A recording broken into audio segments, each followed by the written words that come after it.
Good evening, everyone. This is Dr. Slay, and I wanted to give you a little bit of an update to what we were talking about yesterday. Um, one of the things that I was just checking the camera to make sure we were recording.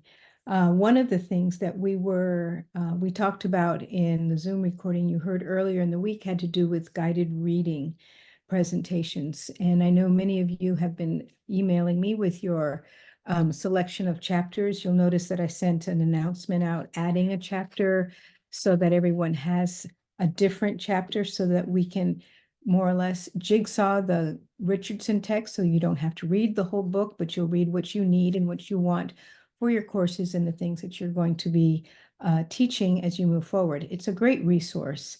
So let me try to be a little bit more specific and try to give you an example of something that that you can present.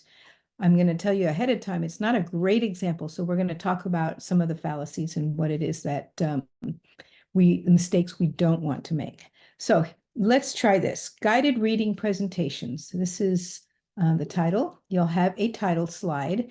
It'll be your group, maybe a picture of who you are, something that represents the nature of this reading group that you're going to be doing, maybe the age group of the students. Here's your assignment. You're going to create approximately a 10-minute small group presentation. It's audio-visual, so it's something that we have to be able to see, and it's audio, something that you are going to speak, narrate, perform, and you're going to record yourself. You're going to present what you have learned from the assigned Richardson chapter.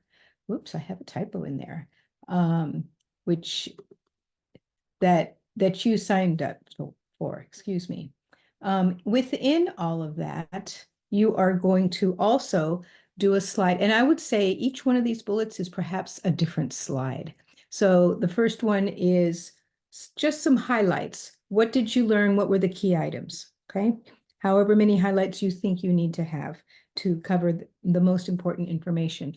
Please remember, less text is better when you're doing a presentation. I'm always distracted, and honestly, I don't read pages of text or long paragraphs because I'm here to be part of the presentation. I am not here to read slides. The slides are support you, the presenter. So you want bullets, you want simple language, things that are easy for your group to be able to grasp the main ideas. Number two, one of your slides should be a profile of the learner. Just key items. What age group is this? What type of learner is it? You know, if they're pre-emergent, what's the characteristic of a pre-emergent reader? What's the characteristic of a reader in the upper middle grades or the upper, I guess it's the transitional phase, whatever that is. Excuse me, it's late at night. Number three, Richardson's recommendations for assess, decide, and guide. She's very clear that her whole book is around assessment, making teacher decisions, and then guiding students to become better readers, and then starting that cycle all over again. I think you've already read about that. So what does she say you need to do for this particular level that you are addressing? And number four, give an example of the type of assessment you might give for this particular age group that you're addressing. It could be an image of a type of assessment, maybe a sample that you've seen, maybe something you scanned that you were able to put up there. An image is probably the best thing to help us understand what it looks like. And then finally, this is the big one that'll take a little bit longer and some coordination with your team. I want you to demonstrate, notice it's highlighted. I want you to demonstrate a scenario-based strategy recommended in the chapter. She will give you examples of different types of teaching strategies that you can use. You're going to pick one, and you as a group have to coordinate to maybe even teach each other or model what you're going to do. Maybe take turns working with whatever that strategy is. You might have to take a couple of things to be able to use in the example. You might have to do some cutting out. You might have to create something that'll allow you to, it's like a little teeny mini lesson, but it's really mini because you're you don't have a whole body of students, and you're going to pretend that we, those of us who are going to be watching your presentation, are your students. So you're showing us how would you, if you have a problem with students not being able to find keywords in a chapter, or they have a problem with certain decoding strategies, or you're trying to teach them, oh, I have to think of whatever other strategies you're, I had a blip when I was thinking writing, but if you were trying to teach them a specific reading strategy, you want to be able to demonstrate how you would, I want to say remediate, but at least tell us how you would teach that in this small guided reading group that you would have. And then the final slide is any kind of memorable quotes that stood out to you. Maybe this is where you might have a little longer text, but it might be a sentence or two. And or insights or connections that you made. Some of you may be paras, some of you have experience in classrooms, some of you have worked with your own children or other people's children. Something that you maybe aha or something you want to take away. So how many slides? 1, 2, 3, 4, 5, 6, maybe 7, maybe maximum 10 slides. So if the slides are going to keep you focused and organized, so that'll keep your pace going. So if your slide is ready, you rehearse it, you know who's going to say it and what's going to happen, you go to the next slide. You say it, you describe it, you talk about it, and you move to the next slide. The part that will take a little bit more, may take a few more slides, is going to be demonstrating that particular strategy that you're going to take from the book to teach us how to implement or do it and why you would want to do that. So here's one more slide, and I want to now talk about how do you present all of this. So you're going to probably use Zoom is what I recommend. That's probably the easiest, but you can use any other platform.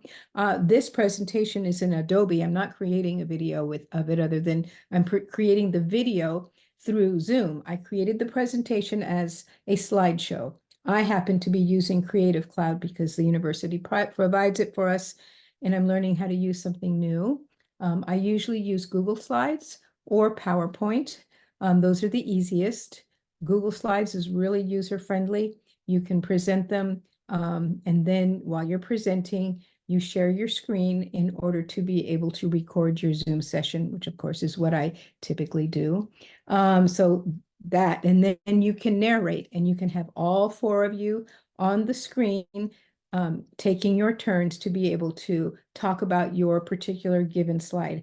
We do this a lot. I do this all the time when I go to presentations with colleagues, whether we do virtual presentations or we do them for a staff meeting, or we stand up in front of a group, or we go to a conference. Now, I'm not expecting you to be doing conferences and such right now. I hope someday.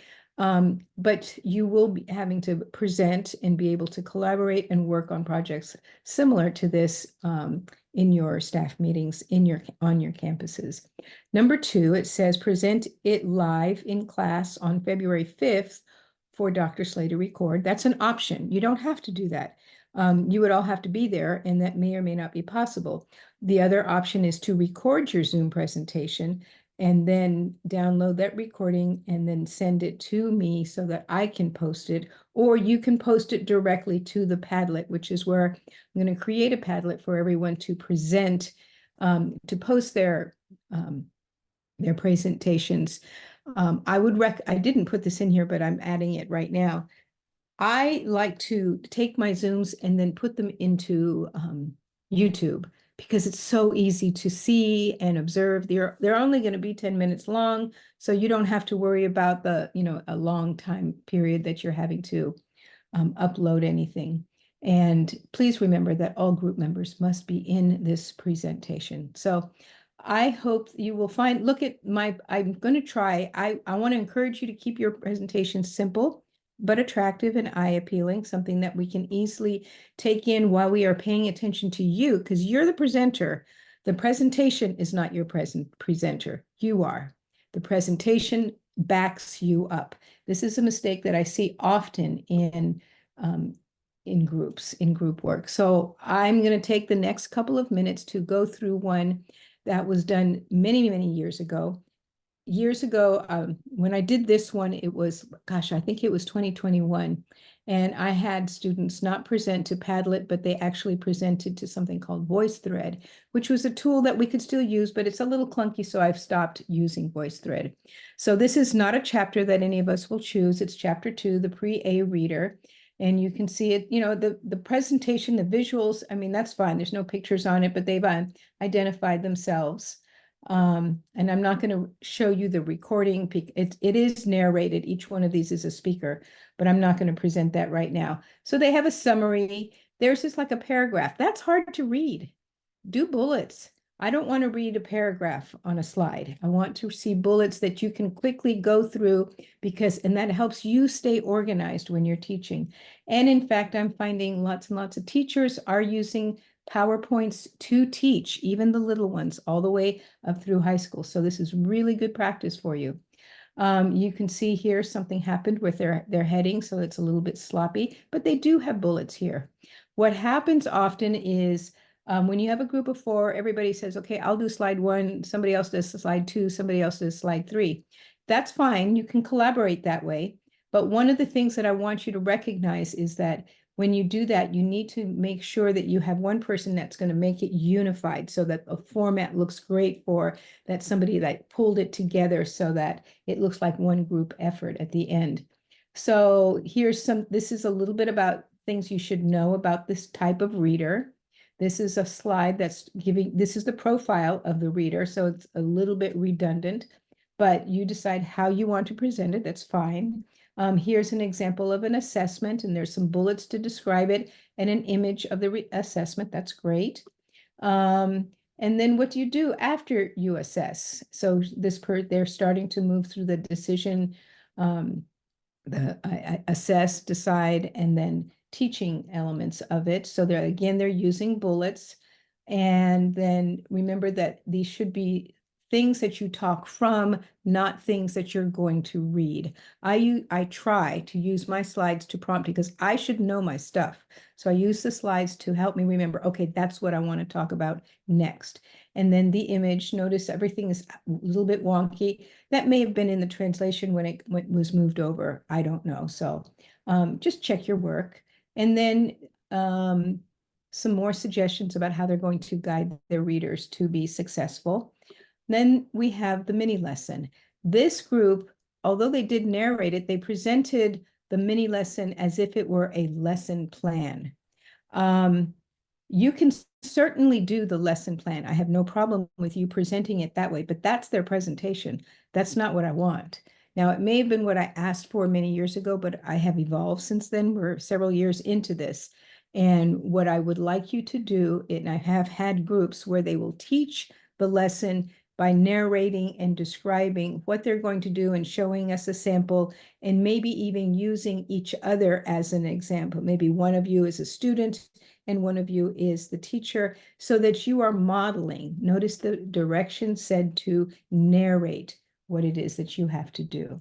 So the final thing I'm going to show before I get I'm trying to keep this quick, is this was the assignment in D2L. What I just presented you is much more detailed than this. This still says a presentation of 1 or 2 major points. I went into a little bit more detail of the major points. That would probably be slide 1, but then there is this feature on the activities where you're supposed to have a sample activity and or additional resource, something to show that you are teaching something that you have learned from the book. And if you have other things to add to it that supplement what she has, but supports the way she's doing it, that's great. This one says no more than 8 minutes. I'll give you up to 10 minutes to take care of all of this. The other thing that I want to show you really quickly is where you're finding the groups. Notice, let's see. I think I'm going to go back into content, because in content, you will notice that we have under course home, remember I put our groups. So here's our working groups, and then you click on the link, and finally you will see the groups that you've already found, because I know you're looking for each other. And as soon as I get those emails and it's not been taken, I post it right here so you can see chapters 3, 4, 5, and 6 have been taken. So that really leaves one group left. and they'll get whatever it is that hasn't. I think it's going to be chapter 7, but I have to go back and double check that to make sure I'm not wrong. And that's it for tonight. I thought this would give you a little bit more clarity, and that's the best I could do to give you an example. Sorry, it wasn't a great one, but hopefully we learned by critiquing things, and I hope I've given you some tips to help make your work a little more successful. Be sure to let me know if you have any questions. I am going to stop sharing, and I wish you all a good evening and good rest of the week. Bye-bye.